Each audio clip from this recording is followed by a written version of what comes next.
The Super Bowl is almost here, and we are on our way over the bridge and into New Jersey, bringing you the Lombardi experience. We're almost there, little Carl. Vince Lombardi's presence was not limited to the 5 boroughs of New York. It extended across state lines. Lombardi spent 8 years coaching at St. Cecilia in Englewood, New Jersey, 5 as the head coach. In 1943, his team was recognized as the top high school football team in the nation.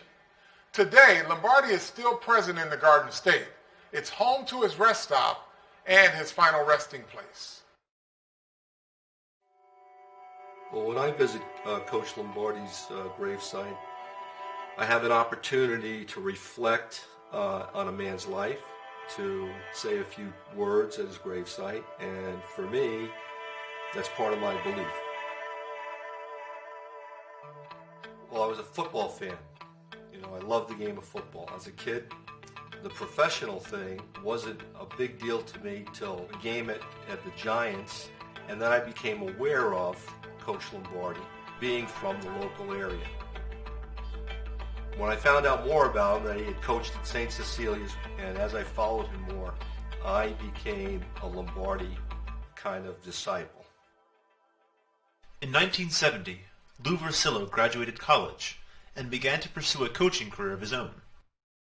That same year, however, the man who had become his inspiration passed away. I was quite emotional after he died.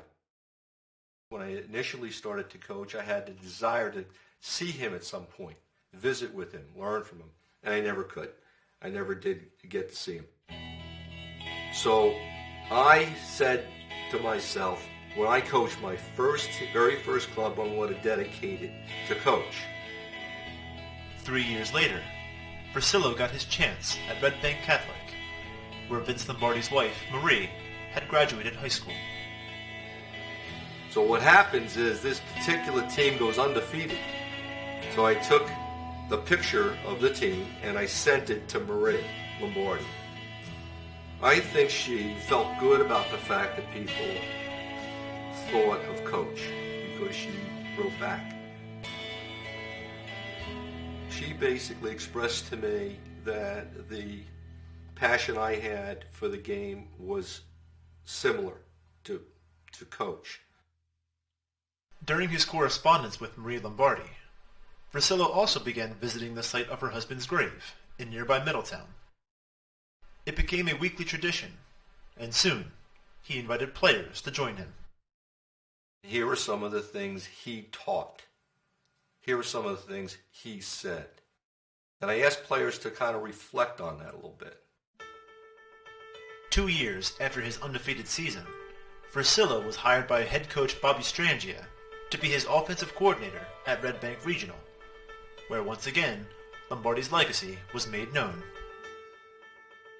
We pretty much drove them the way I would perceive an old Packer team being driven, and before you know it, we were undefeated, and we're going into the state playoff game.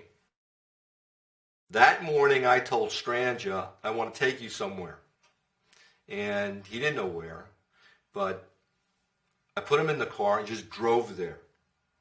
Well, he was taken back, and he looked at that site for the first time, and he had a vision of Coach Lombardi, and Coach Lombardi spoke to him and said, just run the ball and all these kinds of things. Now, this is what he still says today. I thought it was a bit strange. We're in the car, and he starts to cry, and he's telling me, this is my last game. And he said, I want you to be the head coach. And I go, what are you talking about? We got a game to play. We got a state playoff game. You stop talking like this. He was so emotional. I just can't. It was an emotional thing. 46 points he scored. Perfect.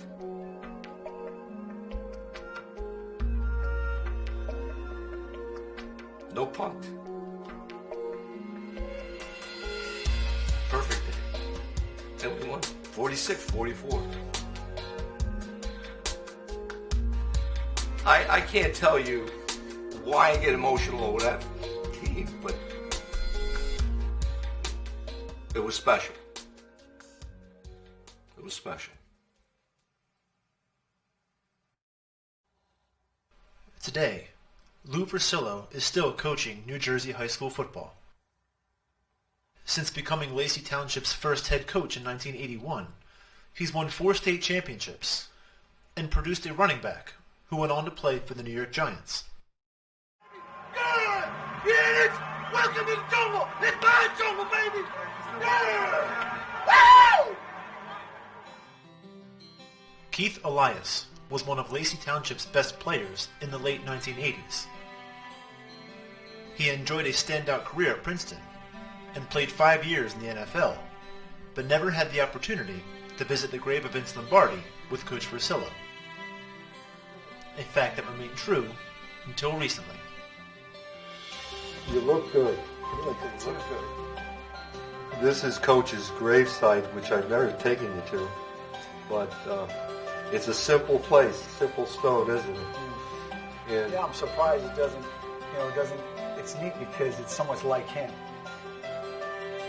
I always say there's 2 ways to coach. You coach out of fear or you coach out of love. And when you coach out of love, you can get as ornery as you want. You can chew a guy up and down, but what he feels from you is you can do this. And that's the type of coach Coach Lee is. What you hope to mirror in him, you've done.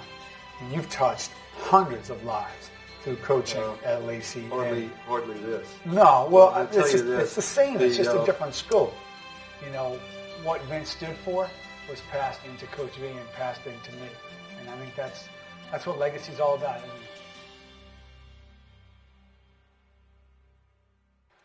it? Lombardi lives on in New Jersey, not just by those that visit his grave, but around the corner in Parsippany, where the Lombardi Trophy is made every year. Vince Lombardi may have once been part of the 7 blocks of granite, but the championship trophy that bears his name is anything but. Made from sheets of sterling silver, so big that they can only be procured from Italy, the trophy takes a total of 4 months to make.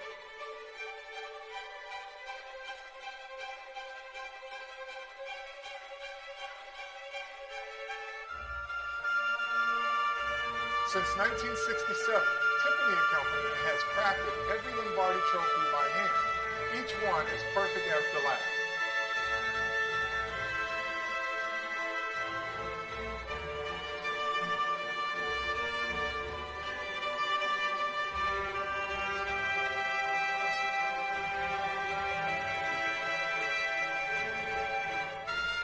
By the end of the process, the regulation-sized silver football is chiseled and given hand-cut laces.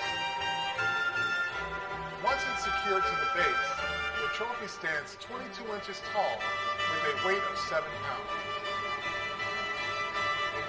Altogether, the trophy has a value of $25,000. But to every player and coach who earns the right to raise it over their head, the Lombardi Trophy and the moment it christens remain priceless.